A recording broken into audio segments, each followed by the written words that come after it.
Olá! Hoje o nosso papo é sobre um assunto que, nossa, tira qualquer um do sério. Crianças que mordem. É um comportamento super desafiador, a gente sabe. Mas a ótima notícia é que tem solução sim. Nesta nossa conversa, vamos entender direitinho como corrigir isso de um jeito calmo e que realmente funciona.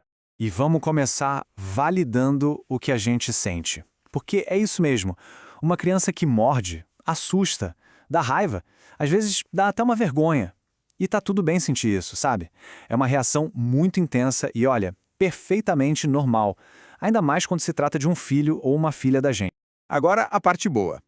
Antes de sair pensando que tem algo muito errado, é fundamental respirar fundo e entender que, na maioria esmagadora das vezes, morder é só uma fase. É um comportamento passageiro que tem tudo a ver com emoções gigantescas e uma dificuldade de colocar em palavras o que se está sentindo. A grande virada de chave está aqui, mudar a nossa perspectiva. A mordida raramente é por agressão. Na verdade, é uma tentativa de comunicação.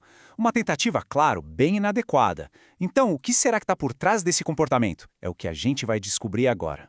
Essa é a pergunta de $1 milhão, né? Se a gente entende a causa, a gente consegue agir na raiz do problema e não só apagar o incêndio do momento. E as razões, olha, são muito mais comuns e compreensíveis do que a gente imagina. Como a gente vê aqui, a mordida é quase sempre um sinal. Pode ser um sinal de frustração, sabe, por causa de um brinquedo, ou um sinal de que a criança está exausta, sobrecarregada. Mas, na maioria das vezes, é um sinal de que faltam palavras para dizer «Ei, isso é meu» ou «Eu não gostei disso aí». É como se fosse um curto-circuito entre um sentimento muito grande e um vocabulário que ainda é pequenininho. Mas antes de ir para a solução, a gente precisa falar sobre o que não fazer.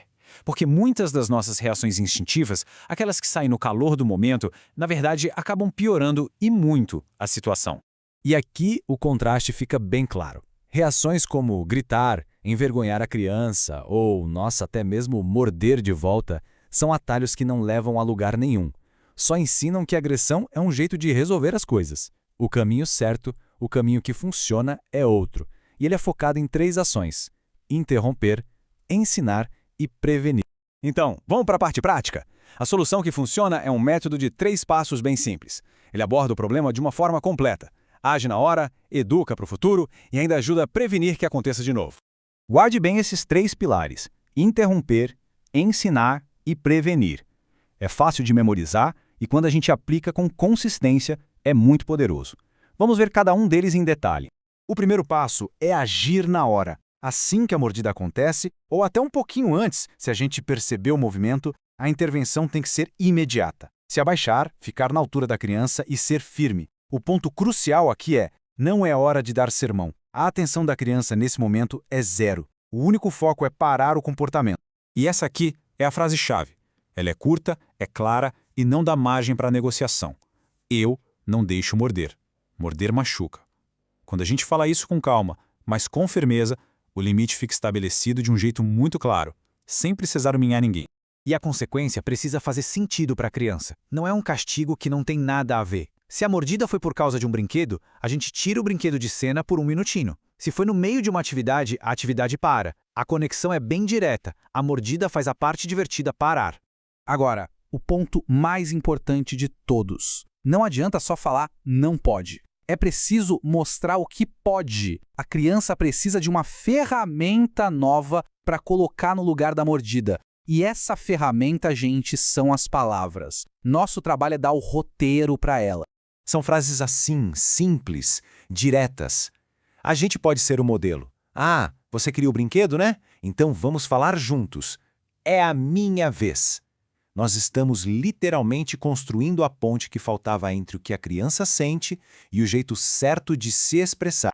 O último passo é o mais inteligente, é o proativo. Depois que a crise passou, é hora de investigar. As mordidas raramente acontecem do nada, sabe? Elas costumam seguir um padrão, ter um gatilho. E o nosso papel é virar uma espécie de detetive para descobrir qual é. Essas perguntas aqui são como um mapa. Será que o comportamento aparece mais perto da hora do sono ou quando a criança está com fome? Será que é quando tem muita gente em volta, muito estímulo? Ou é sempre na disputa por aquele mesmo brinquedo? Observar esses padrões permite que a gente se antecipe, e prevenir o gatilho é a forma mais eficaz de todas para evitar a mordida. Certo.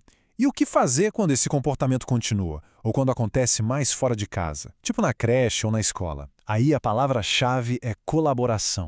É fundamental evitar aquele jogo de empurra-empurra. O objetivo não é achar um culpado, se é a família ou a escola. O sucesso vem quando todo mundo está alinhado, compartilhando o que funciona em casa, o que funciona na escola e garantindo que todos usem a mesma abordagem, as mesmas frases. É um verdadeiro trabalho em equipe. A gente também precisa ter a sensibilidade de saber a hora de buscar ajuda. Se as mordidas são muito frequentes, muito intensas, se mesmo aplicando tudo isso com consistência não há melhora, ou se o comportamento vem junto com outros sinais como um atraso na fala, o passo mais responsável é conversar com um pediatra ou um psicólogo infantil. E agora, para a gente fechar a nossa conversa, fica uma ideia central, uma que redefine todo esse problema. Essa frase resume tudo de uma forma perfeita. A gente não está lidando com uma criança má ou agressiva. A gente está lidando com uma criança que está tentando desesperadamente comunicar alguma coisa, mas para isso está usando a ferramenta errada. Sendo assim, a solução não passa pelo medo nem pela punição. A solução de verdade, aquela que dura, vem do nosso papel de professor. A gente ensina as palavras que estão faltando, os limites que protegem todo mundo e as primeiras noções de autocontrole. E fica aqui essa pergunta final para a gente refletir. Da próxima vez que uma mordida acontecer, em vez daquela reação imediata, que tal fazer uma pausa e pensar o que essa mordida está tentando dizer? E qual é a palavra, qual é a habilidade que eu posso ensinar agora? Essa mudança de perspectiva é o que transforma uma crise numa grande oportunidade de aprendizado.